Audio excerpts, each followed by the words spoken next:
Hey, good morning. This is Laura LaCroix DeLune with the Hennepin County Children's Mental Health Collaborative. I am recording this session today for the orientation, and I cannot see any of the participants as I record. So please jump in with any questions along the way. And we will remove any personal information from the recording going forward.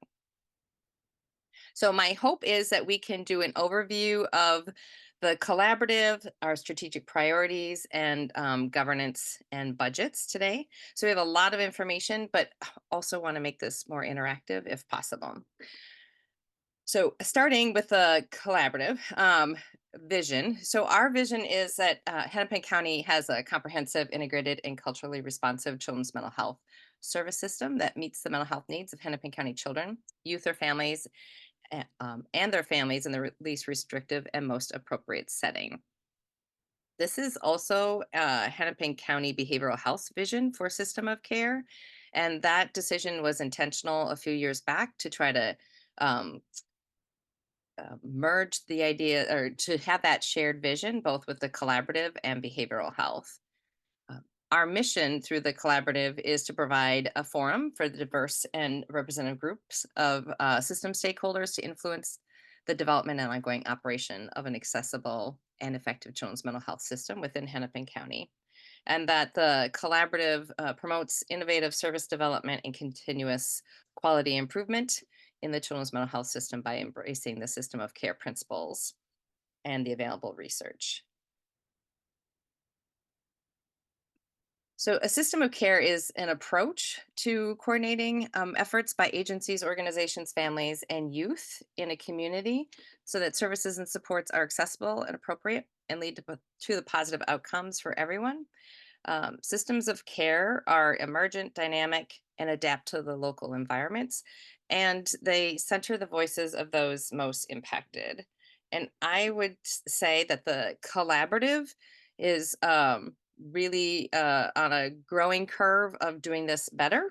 And so excited that we are working hard to be more intentional in really trying to center the voices of those most impacted. So the guiding principles that the collaborative had highlighted, there's several of them here. I won't go through reading all of them, but I do think it's important to kind of call out the piece that we're really trying to have a continuum of services. Um, and what we've heard from families, because each child is different, each family is different, that we want to try to meet the unique needs of each family in the least restrictive and most appropriate setting, and that we are keeping youth and families centered in this work, that we're using a health equity lens and trying to ensure that we have culturally diverse and linguistically diverse services available to families, or excuse me, competent services. The system of care infrastructure, there are four different areas of this. It's around cross sector partnerships, which the collaborative um, in its structure has. I would say that the cross sector partnerships are around systems providers and youth and families. So it's a broad array. I think over time, since we've been trying to implement system of care, we've questioned, do we have the right partners at the table? Do we need to change who is there? And you'll see when we get to the governance guidelines or the governance structure of the collaborative, why we're asking these questions. And as a result, we're trying to make some changes in how we do this work in community over the past year, especially. The infrastructure of system of care requires governance, how decisions are made, who's making the decisions, workforce development, and evaluation and continuous quality improvement. And we've been working, as I mentioned earlier, that the collaborative's working with the Hennepin County Behavioral Health to build clarity and how we can best partner in this journey, since they have been leading this from the county perspective.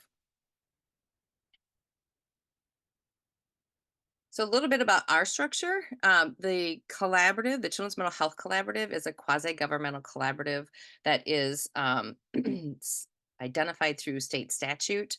I gave you the link. You can go and check that out. But essentially, this establishes a collaborative have to work across a jurisdiction. In this case, across the jurisdiction of Hennepin County, to better integrate resources and services for children's mental health.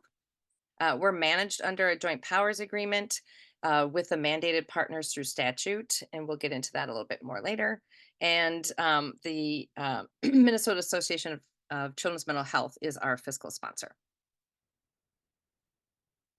Okay, so in 2024, we have five different areas of strategic priorities. And this is the integrated work of the collaborative, where the Children's Mental Health Collaborative leads in some of these spaces, and then District 287 leads in some of these spaces, and the Department of Community Corrections um, is the other lead in some of these areas. So we have the school support and youth mental health. This is the work that's being led by District 287, support to new and returning students, support to member districts, and training for staff and leaders for youth and young adults who need to get reconnected to school. This is the Diploma On program. We'll go into a little bit more detail here in a minute. The Youth Gun Violence Prevention and Mental Health is work that is being led in partnership with the Department of Community Corrections through grants and community partnerships. We have the Family Support and Engagement, which is our parent and community engagement work, parent-led support groups, RAP for Families, awareness building and communications. We also have an area around workforce and training, and then the coordinated and community supported activities. So I'll go into a little bit more discussion. So I mentioned here before that the collaborative has the unique opportunity to support the governance around the Diploma On program at 260 or I'm sorry, 287. Um, this work is completely housed at District 287 and in managed, but it is the funding through the local collaborative time study, or LCTS, in which the collaborative plays a role. And similarly, the community partnerships to provide mental health and support to young people and families, to help reduce gun violence, to help work with young people who are um, impacted by gun violence and mental health, is being led by the the Department of Community Corrections. And they have been working closely with Hennepin County's Behavioral Health Department and the community, oh my goodness, the Safe Communities Division at Hennepin County. So they have been working to increase contracts in the community with organizations who are working with justice involved families to better increase community connection and mental health support, and to prevent justice involvement. And I also believe one of the top priorities is to work with organizations that are either culturally focused on families who are disproportionately impacted by gun violence, or disproportionately impacted through justice involvement. And similar to the work at 287, the collaborative's role is really to provide the governance over the local collaborative time study resources. And uh, then it allows us to think about what are the mental health needs being met through our community partners, such as DOCCR and other county agencies, or community divisions, excuse me, and District 287. So the work around through the collaborative, we've had a very intentional commitment to parent and community focused outreach and engagement. Um, as part of our work, we've had a longstanding group of families represented through the Parent Catalyst Leadership Group. This group initially started, I believe it was around 7 or 8 years ago, And the focus is on parent advocacy and education. The size of this group is relatively small, and what we found is that the ebb and flow of who's engaged changes, and it's one of our commitments to try to increase the size of this group and increase our outreach to families. They have the parents who are currently involved will often help inform different community and county led groups focused on children's mental health. So we see some of the parents sitting on the school based mental health work group. Some of the parents will sit in on the child welfare advocacy groups that help inform some of the county systems or school systems. We have one of our parents who have been active in the American Indian uh, work group through Minneapolis Public Schools. So their role there is to provide that parent voice and inform some of the systems work and then bring it back to the other parents and in the leadership group. And then newer to the collaborative is the parent and community engagement that's really targeting our racially and culturally diverse communities to help better connect families to resources, to better inform the system of why it is that we are seeing families are Black and Indigenous and families of color underrepresented in our children's mental health system. We know that they aren't getting services at the same level and aren't always even informed or aware, or maybe they don't feel that they're culturally appropriate. So this work has been much more intentional over the last 2 years, again with the goal that all of this is to help influence the children's mental health system and services through the system of care work that we are doing in partnership with Hennepin County Behavioral Health. There's also been an intentional, excuse me, effort to increase our community partnerships with racially and culturally focused organization to support parent engagement. Rather than expecting families to come to us, the goal is to go into community where they currently are working with families and try to build some partnerships with these community organizations. And then increase parent health and wellness support and awareness and communications with families and communities about children's mental health. Another area of focus of the collaborative is around workforce development and training. So we have been offering youth mental health first aid training to adults working with young people. In 2023, the target focus was, and 24, the primary focus has been with adults working with young people in the out of school time hours. So youth programs, sports programs, community education, parks and rec. That has been our focus after some research that was done telling us that parents are utilizing our youth programs, out of school time programs, arts programs to help support their children's mental health, even if they are seeking therapeutic services.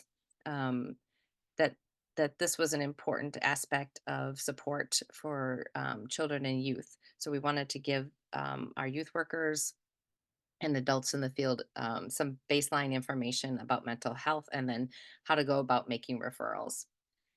In addition, there's been a longstanding school-based mental health work group that's supported and led through Hennepin County, but had been connected to the children's mental health work.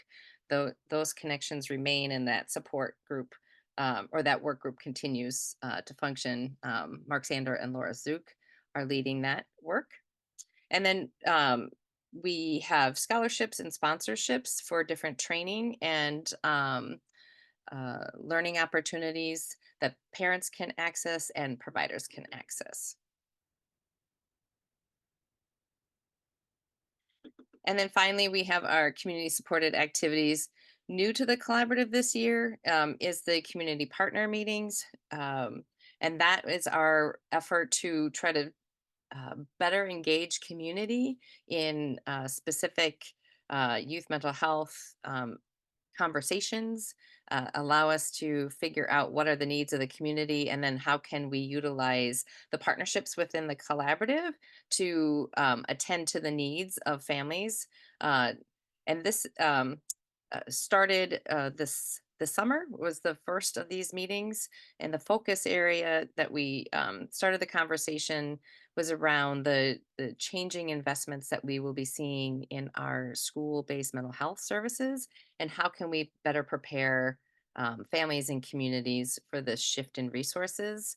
So, for example, one of the activities that grew out of this was a commitment, a deeper commitment to having an awareness building work group. So our focus now will be how can we better inform families about children's mental health? How can we continue to address the stigma and cultural stigma that's associated with mental health services?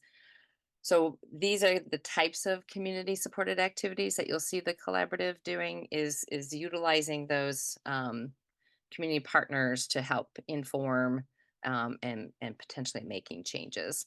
We also do some community outreach i- based on different activities in the community, tabling, getting information out about children's mental health services. We work with our family service collaboratives across the county. There are 13 family service collaboratives across Hennepin County. And then we have our newsletter to share communications. So let's talk a little bit about then the organization and governance of the collaborative. As I mentioned in the earlier section, the Children's Mental Health Collaborative um, is there's statute that allows for this collaborative to exist, and we operate under a governance agreement. So this is the section here. So in the green, um, our governance agreement is signed by our mandated partners in statute. So that includes Hennepin County.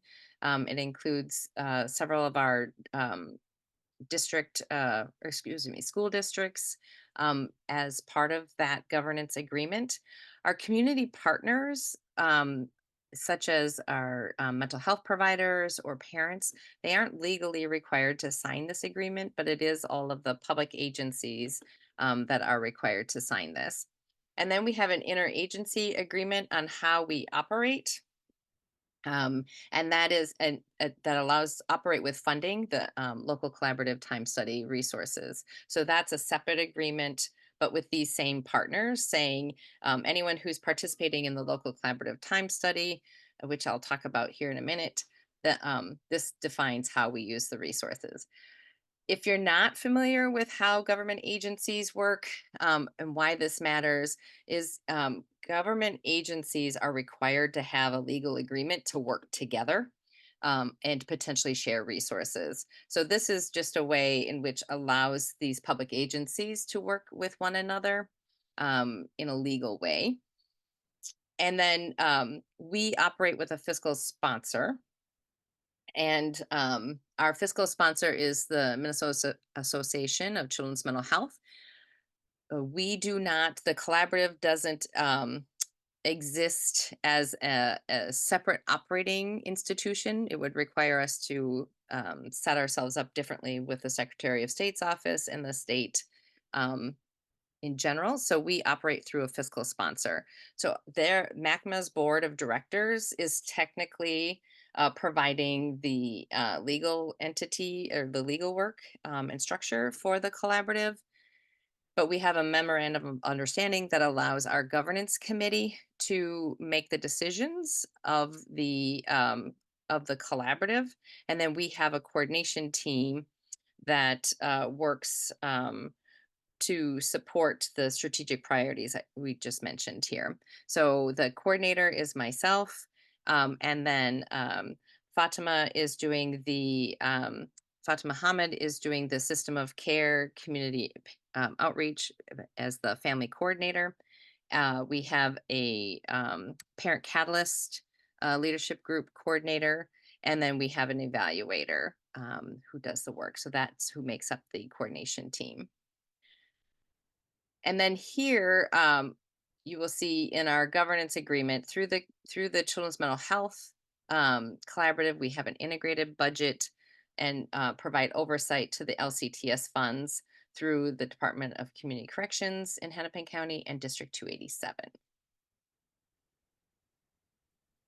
Okay. So I sent you a copy of the governance committee roles and expectations, but I just thought it would be helpful to highlight here a few things.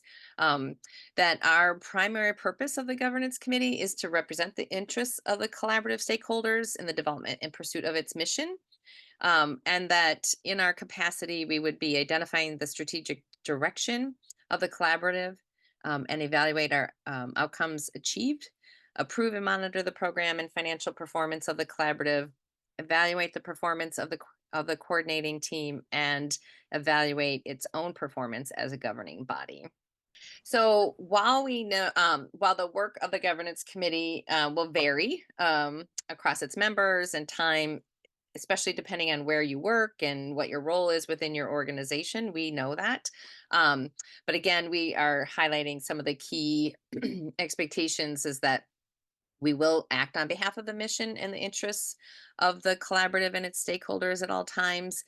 And that we ask when there is a potential conflict of interest that it be identified and then discussed as the committee. So, for example, as the District 287 rep, when we um, when we approve the District 287 LCTS budget, then those conflicts of interest are clearly stated. And then we have the discussion about the resources. So that's part of, Perfect. and you'll see that in our conflict of interest, but that would also be similar to other things. So for Yeah. example, the um, the governance committee is our, decision making body of our budget as well. So when we made the decision to put resources into youth mental health first aid, we utilized one of our the first year we did it, a county, excuse me, a voting member. So we used one of our mental health providers, Change Inc., and we were able to follow our conflict of interest policy because we discussed the potential conflicts of interest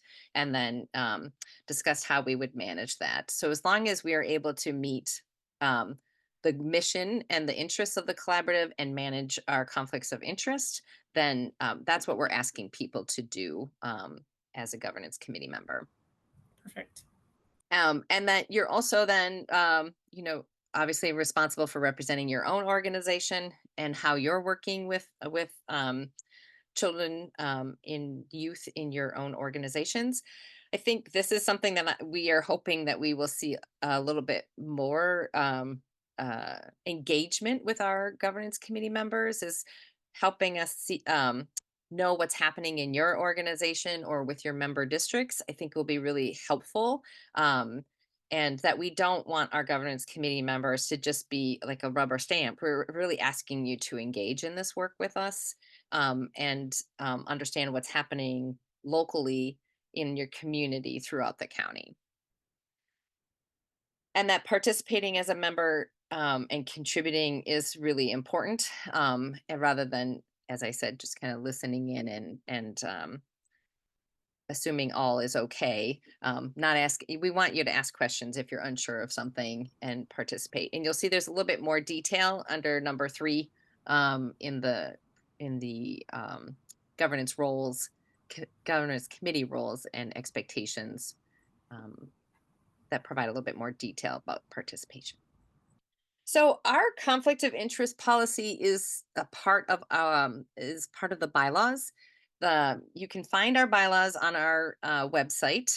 It's under the about section, and if there's a drop down menu, you'll see the bylaws are there. And the conflict of interest policy that we have here is that we shall not enter into contracts or transactions between the collaborative or a related corporation and a voting member and non-voting member of the governance committee. Um, and so basically, what this is all saying, I'm just gonna, rather than reading it to you, summarize it. The What we are saying is that you can't enter into a transactional or contract um, with the collaborative as a voting or non-voting member, if it's going to give you personal gain, and it's dictated here by Minnesota statute, and MSA is Minnesota statute annotated. So this is the statute. So the public statute then goes on to say you can't do this unless you express what that conflict of interest is, and there's agreement that it's not a personal gain for the individual, but if it's an organizational gain that helps the greater mission of the collaborative, then it's an acceptable decision if the collaborative decides that. And that's how we are allowed to um, provide the LCTS funding directly back to District 287 or the Department of Community Corrections. So, because we know what those conflicts of interest are, and because we believe it is in the best interest of our shared mission to do that work, then we are not in conflict because it meets the greater goals of the organization. And we're not an organization of the collaborative, excuse me. Okay. So here is the four positions of the coordination team that we currently have through the collaborative. I did name them earlier, but you can see here I tried to identify some of the key activities of the different members of the coordination team. And currently the coordinator is myself, Laura LaCroix DeLune. Our Parent Catalyst Leadership Group coordinator is currently Haley Tompkins, whose contract will end in December. And we are in the process of hiring a new coordinator. Our family coordinator for system of care work is Fatima Mohammed, and our data and evaluator is Cheryl Holm Hansen.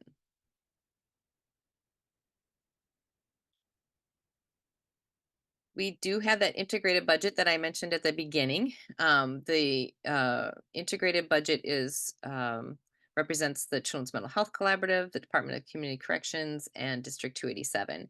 The local collaborative time study, which is LCTS, and you can see here, it is for both of these or for all three integrated budgets, we use LCTS funds. LCTS is actually Title 4E funding. So if people are interested in that, it's a federal funding stream, and it is generated through a time study that is done at the local level, either through school districts, health departments or public health departments, community corrections. When you are working with a young person who is seeking mental health supports, then they can enter into a time study, and we document what types of resources are made available to young people and how you're interacting, what that interactions are, what those interactions are, and as a payment for the time in participating in the time study, resources are generated, um, and the federal government collects that data and then pays the Department of Human Services, the State Department of Human Services, and then those funds then are funneled down into each of the counties across the state. The county, each of the counties is the administrative administrative funder or is the administrator of the local collaborative time study dollars. And then they will either be able to utilize those resources through family service collaboratives or children's mental health collaboratives. And then some counties will have a shared family service collaborative and children's mental health collaborative. In Hennepin County, as I mentioned previously, we have a separate children's mental health collaborative that is addressing mental health county-wide. And then we have the 13 different family service collaboratives. That is how all those resources are generated, is through this time study. I know there is, as a representative of District 287, we are, as a county, working as county stakeholders, are wanting to do what we can to increase participation in the time study to then ultimately generate additional resources that we can then funnel back into our community in support of children, youth, and families. So how this works then is, as I mentioned, everyone who participates in the local collaborative time study, the participation generates resources that are funneled back in through the county, through Hennepin County, who is the administrator of those funds. There is, in that financing agreement that I showed you on the slide earlier, Through that interagency agreement is the financing agreement. And the current agreement is that 5% of all LCTS generated funds will go to the Children's Mental Health Collaborative. And 5% of the generated funds will go to Hennepin County to administer the LCTS funds. And then the remaining funds get distributed on a different distribution formula to the different family service collaboratives. So that's how the resources are go out. And then uniquely to DOCCR, Department of Community Corrections, um, and District 287, is that we have um, the resources that are generated through District 287 and DOCCR go back to those two organizations, rather than being distributed through that formula. And that was an outlier because um, the role in which District 287 plays across member districts and the needs, the intention was to try to keep as many resources there as possible, and similar for for the Department of Community Corrections. In addition to the local collaborative time study resources, the children's mental health budget, those priorities that I mentioned previously, we also have in-kind resources. So the time that people, our collaborative partners, attend with us, we count that, and then or we calculate that time as in-kind resources, and then leverage partnership resources. So, for example, for the Children's Mental Health Collaborative, there's a subcontracted line through behavioral health for our system of care participation with the family engagement. And that includes both staff time and some some resources for the community outreach and engagement. And then we also track in our integrated budget for DOCCR their LCTS funds, some of the county funds that they've used to continue children's mental health services, children and youth mental health services, and then leverage funds through safe communities and behavioral health. And then in our 24 budget, it includes the diploma on LCTS funded program and then some of the leverage funds through District 287. We just talked through all of this piece, the local collaborative time study, the SAMHSA funds, the leverage funds, and in kind. And this is how our resources this is our 2024 budget. So by each budget area for the collaborative, the Children's Mental Health Collaborative, District 287, and DOCCR. So you can see here the total budget. And then another, so that's the integrated budget. And then for the collaborative budget for people to see, of that was the 515,000. And you can see here, I put together the budget here by work priorities. So the parent and family engagement priorities, what is covered through LCTS. The other funded is the SAMHSA right here. These are the SAMHSA funds. And then the subtotals. All of our, the other category here is everything from the coordination to evaluation, our Gen Ops, our fiscal sponsor fees. And then I put in here the uncommitted system of care. When you see the detailed budget, you will see that we have a line item of system of care projects. And so this is not all that line, but the remaining line of that is included here for 2024. Okay. Because we have moved, we have committed some of those funds in 2024, and when I updated the slides, I updated the budget to reflect that. But we have included additional resources for parent and family engagement and community partnerships and the workforce development.